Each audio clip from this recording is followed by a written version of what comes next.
Good morning to all of you. Today we will discuss about anatomy of larynx. As you know, larynx is the organ for production of voice, and it is also act as an inlet for lower respiratory passage.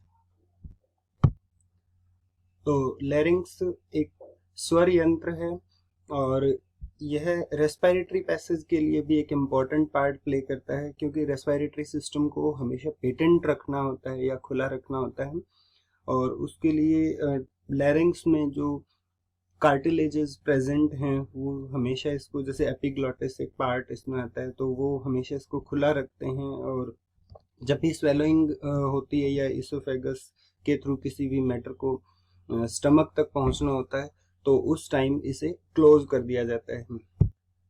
लैरिंग्स का vertebral level third cervical vertebra से 6 cervical vertebra तक होता है, और इसका जो size है वो मेल्स में ज़्यादा होता है 44 mm तक और 36 mm तक फीमेल्स में, बट इसमें प्यूबर्टी तक मेल और फीमेल में ज़्यादा कोई चेंजेस नहीं आते हैं, जबकि फीमेल्स और चिल्ड्रंस में लैरिंग्स का साइज सेम, लेकिन प्यूबर्टी के बाद मेल्स में लैरिंग्स के साइज में ज़्यादा चेंज आता है और इस वजह से उनकी पिच भी लो हो जाती है और फीमेल्स में पिच हाई रहती है साउंड प्रोडक्शन में। लैरिंग्स की situation, लैरिंग्स mid line of the neck interiorly present होता है और ये रूट ऑफ टंग से शुरू होकर ट्रैकिया तक जाता है, और लैरिंजियल इनलेट ऊपर अगर देखें आप तो एपिग्लॉटिस से शुरू होकर के और नीचे क्रिकॉइड कार्टिलेज के लोअर बॉर्डर तक लैरिंग्स का सरफेस या लैरिंग्स का एक्सटेंट बताया गया है। और वर्टिब्रल लेवल में हम पहले बता चुके हैं कि ये C3 से C6 तक पाया जाता है, और फीमेल्स में ये थोड़ा सा हायर होता है और बच्चों में भी सेम इसी तरह से होता है, पर मेल्स में थोड़ा सा लोअर बॉर्डर पर पाया जाता है। Measurement, transverse diameter 43 mm males में और 41 mm फीमेल्स में, anterior posterior diameter 36 mm males में और 26 mm फीमेल्स में, और इसका सर्कमफेरेंस 136 mm मेल्स में और 112 mm फीमेल्स में। प्यूबर्टी के बाद मेल लैरिंग्स में इन कंसिडरेबल इंक्रीज होता है, और इसमें जो थायराइड कार्टिलेज है उसे एडम्स एप्पल कहते हैं, वो प्रोमिनेंसी के बाद इसे एडम्स एप्पल का नाम दिया गया है। अगर लैरिंग्स के कॉन्स्टिट्यूशन के बारे में देखें तो इसमें जॉइंट्स, लिगामेंट्स, मेम्ब्रेन और मसल्स, यही एक मेन कॉन्स्टिट्यूशन है। इसमें ध्यान देने योग्य ये है कि यहाँ पर कोई भी बोनी पार्ट, ज़्यादा हार्ड पार्ट कोई नहीं है। साउंड प्रोडक्शन के लिए सिर्फ कार्टिलेजेस हैं, हमारे पास 9 कार्टिलेजेस हैं, और जॉइंट्स, लिगामेंट्स और मेम्ब्रेन्स हैं। कार्टिलेजेस और इसकी जो इंटरनल कैविटी है वो म्यूकस मेम्ब्रेन से लाइन होती है। और कार्टिलेजेस के बारे में अगर देखें तो इसमें 3 अनपेयर्ड कार्टिलेजेस हैं, जिसमें थायराइड, क्रिकॉइड, एपिग्लॉटिस। इसमें 3 अनपेयर्ड कार्टिलेजेस हैं, थायराइड, क्रिकॉइड और एपिग्लॉटिस, और 3 पेयर्ड कार्टिलेजेस हैं, एरिटिनॉइड, कॉर्निकुलेट और क्यूनिफॉर्म कार्टिलेजेस। अनपेयर्ड कार्टिलेज को हम ETC या एटसेट्रा करके भी याद रख सकते हैं, E for epiglottis and C for cricoid and T for thyroid. और पेयर्ड कार्टिलेजेस अकॉर्डिंग जैसे हम शॉर्ट में लिखते हैं ACC, तो एरिटिनॉइड, कॉर्निकुलेट और क्यूनिफॉर्म, इस तरह से इन्हें ध्यान रखा जा सकता है। देखिए यहाँ पे पोजीशन एक तरह से बताई गई है, और एपिग्लॉटिस जो सबसे ऊपर है ये एक तरह से लीफ लाइक स्ट्रक्चर, आगे हम डिस्कस करेंगे इसे, ये लीफ लाइक स्ट्रक्चर है, और ये थायराइड कार्टिलेजेस प्रेजेंट होते हैं जो वो शील्ड की फॉर्म में एक दिखाए गए हैं। उसके बाद एरिटिनॉइड कार्टिलेजेस जो पिरामिडल फॉर्म में है, और ये क्रिकॉइड कार्टिलेज जो रिंग शेप में यहाँ दिखाया गया है। ये कार्टिलेजेस जिसमें जो हम डिस्कस कर चुके हैं अभी, एपिग्लॉटिस, इस तरह से ये एंटीरियर और पोस्टीरियर इनके दोनों डायग्राम्स दिखाए गए हैं, और ये क्यूनिफॉर्म कार्टिलेजेस, कॉर्निकुलेट, एरिटिनॉइड और क्रिकॉइड कार्टिलेज ये बेस बनाने में, एक फाउंडेशन या नींव बनाने में जिस तरह से हेल्प करते हैं, और ये थायराइड कार्टिलेज हैं। जो एंटीरियरली प्रेजेंट होता है, इनमें सबसे लार्ज साइज में होता है।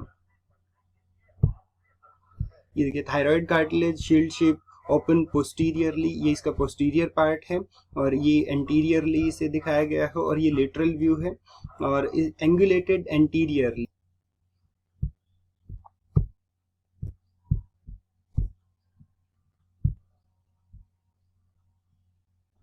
Thyroid cartilage V shape cross section में और ये दोनों पार्ट इनके लेमिना हैं, ये एंटीरियर लेटरल व्यू है।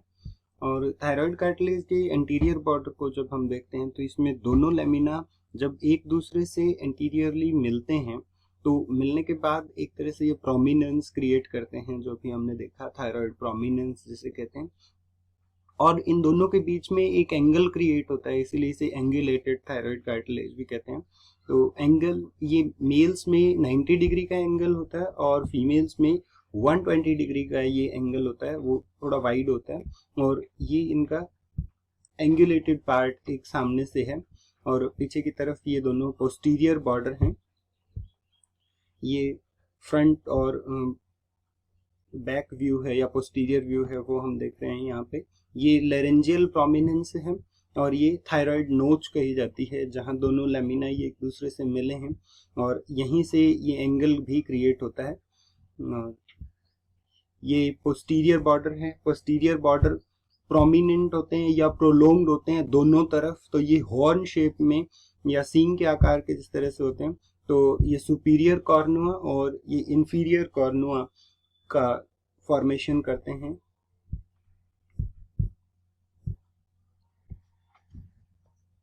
इसमें जो दोनों कॉर्नुआ हैं, ये सुपीरियर और इंफीरियर कॉर्नुआ, सुपीरियर कॉर्नुआ ये हायोइड बोन से जाके मिलते हैं तो ये थायरोहायोइड लिगामेंट का निर्माण करते हैं और नीचे की तरफ जो इंफीरियर कॉर्नुआ है वो क्रिकोथायरॉइड जॉइंट का फॉर्मेशन करते हैं। यहाँ पे जब आप देखेंगे ये नीचे की तरफ क्रिकोइड है जो रिंग शेप में है और ये ऊपर की ओर ये पूरा थायरॉइड कार्टिलेज है। ऊपर की ओर ये पोस्टीरियर बॉर्डर पे ऊपर की ओर ये सुपीरियर कॉर्नुआ है। ये सुपीरियर कॉर्नुआ जब ऊपर हायोइड बोन से जाके मिलते हैं तो यहाँ पर एक लिगामेंट है जो लेटरल थायरोहायोइड लिगामेंट होता है और नीचे की तरफ यही ये इंफीरियर कॉर्नुआ है जो क्रिकोइड कार्टिलेज से जाके मिलते हैं, तो क्रिकोथायरॉइड जॉइंट का फॉर्मेशन होता है।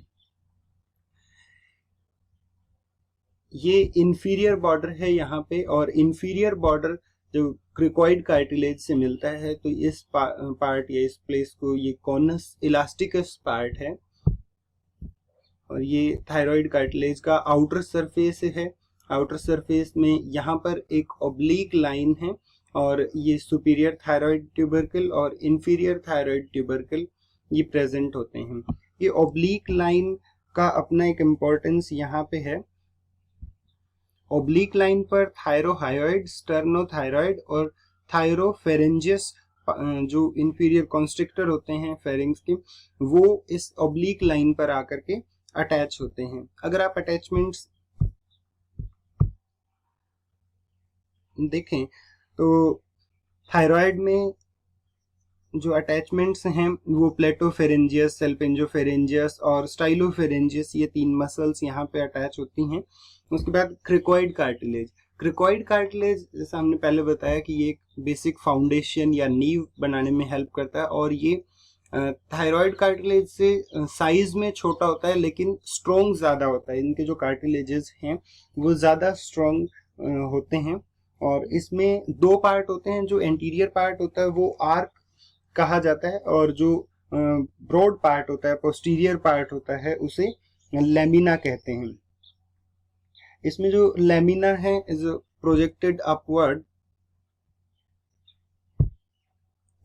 ये यहाँ पर ये lamina is projected upward behind the thyroid cartilage. ये यहाँ पर पीछे जाके हम थायराइड कार्टिलेज से ही पोस्टीरियरली मिलते हैं। और जो इंफीरियर कॉर्नुआ है थायराइड कार्टिलेज का वो आर्टिकुलेट करते हैं क्रिकोइड कार्टिलेज से, जहां पर आर्क और लेमिना का जंक्शन है। जहां आर्क और लेमिना का जंक्शन है यहाँ पर वो इंफीरियर कॉर्नुआ जो अभी हमने देखा कि posterior border of thyroid cartilage का जो प्रोजेक्शन है वो यहाँ आकर के इनसे आर्टिकुलेशन करते हैं। अटैचमेंट्स जब हम देखें तो क्रिकोथायरॉइड मसल, क्रिको एरिटिनॉइड मसल, ये यहाँ पर अटैच होती हैं। ये क्रिको एरिटिनॉइड मसल को सेफ्टी मसल भी कहा गया है, ये इसलिए क्योंकि इसका काम एबडक्शन करने का है, एक तरह से एबडक्टर के रूप में एक्ट करती है ये, और ये एयरवे को प्रिवेंट करने का काम करती है ताकि ग्लोटिस को जो बंद करें, स्वेलिंग के तुरंत बाद ग्लोटिस को बंद किया जा सके, इसलिए क्रिको एरिटिनॉइड मसल को सेफ्टी मसल भी कहा जाता है। देन एपिग्लोटिस, एपिग्लोटिस ये लीफ शेप में जो स्ट्रक्चर है एंटीरियर वॉल पे प्रेजेंट होता है, और इनके ये अपर एंड और लोअर एंड हैं। ये देखिए अपर एंड जो हायोइड बोन से हायो एपिग्लोटिक लिगामेंट से अटैच्ड है,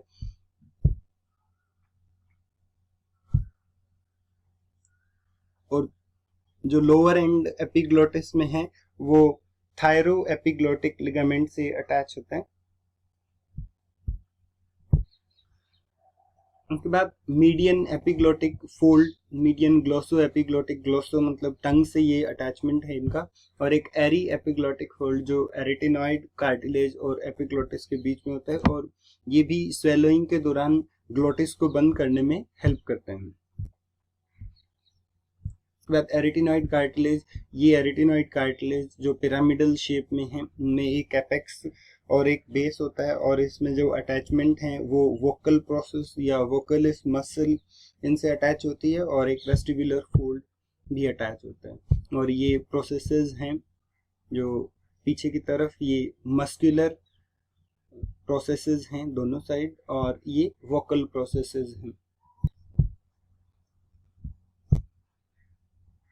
उसके बाद क्यूनिफॉर्म और कॉर्निकुलेट कार्टिलेजेस, इन कॉर्निकुलेट कार्टिलेजेस को सेंटोर्नी कार्टिलेजेस भी कहा जाता है। ये बिल्कुल पॉइंटेड कार्टिलेजेस होते हैं जो एरिटिनॉइड कार्टिलेज के एपेक्स पर प्रेजेंट हैं, और जो क्यूनिफॉर्म कार्टिलेजेस हैं वो रोड शेप कार्टिलेजेस हैं जो एरी एपिग्लोटिक फोल्ड अभी हमने देखा उन पर उनके जस्ट वेंट्रल या इंटीरियर साइड में अटैच होते हैं।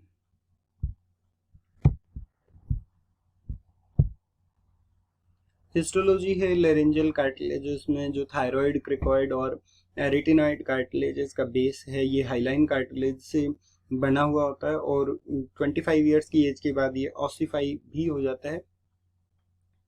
एपिग्लोटिस और कॉर्निकुलेट, क्यूनिफॉर्म और एरिटिनॉइड कार्टिलेज का जो प्रोसेस है वो इलास्टिक कार्टिलेज से बना हुआ होता है, और ये ओसिफाई नहीं होते हैं। अगर जॉइंट्स जैसा हमने देखा क्रिकोथायरॉइड जॉइंट, क्रिकोथायरॉइड जॉइंट जब इंफीरियर कॉर्नुआ जो है वो उनके बीच में एक अटैचमेंट था, और यहाँ पर रोटेटरी मूवमेंट्स के लिए ये जॉइंट रिस्पॉन्सिबल होता है, ट्रांसवर्स एक्सिस के अलोंग यहाँ पर रोटेटरी मूवमेंट होती हैं। और जो साइनोवियल टाइप का जॉइंट है क्रिको एरिटिनॉइड जॉइंट, ये वर्टिकल एक्सिस के अलोंग मूवमेंट करते हैं। अभी हमने देखा भी कि एरिटिनॉइड में वोकलिस मसल एक इम्पोर्टेंट मसल होती है, और वोकल कॉर्ड्स यहीं पे प्रेजेंट होते हैं, तो जब साउंड वेव्स अंदर आती हैं या यहाँ पर इनके एक्शन से ही साउंड का प्रोडक्शन होता है। मेम्ब्रेन्स और लिगामेंट्स देखें, एक्सट्रिंसिक मेम्ब्रेन्स में और लिगामेंट्स में हायोइड मेम्ब्रेन है। थायरोहाइड मेम्ब्रेन ये थायराइड कार्टिलेज को हायोइड बोन से अटैच करती हैं, और ये मेम्ब्रेन इसलिए इम्पॉर्टेंट है क्योंकि यहाँ पर एक नर्व, इंटरनल लेरेंजियल नर्व और सुपीरियर लेरेंजियल वेसल्स इसको पियर्स करके आगे पास होती हैं। आगे हायो एपिग्लोटिक लिगामेंट है। हायो एपिग्लोटिक लिगामेंट जो नाम ही बताता है कि हायोइड बोन से एपिग्लोटिस तक का अटैचमेंट है, और एक क्रिकोट्रैकियल जो क्रिकॉइड कार्टिलेज से और ट्रैकिया तक, अपर एंड ऑफ ट्रैकिया को अटैच करने का काम करते हैं।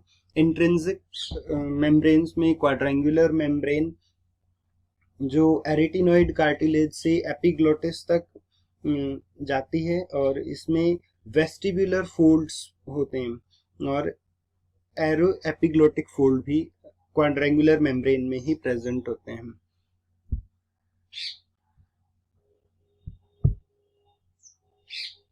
ये एक्सट्रिंसिक में थायरोहायोइड मेम्ब्रेन, और ये इंटरनल लैरिंजियल नर्व और सुपीरियर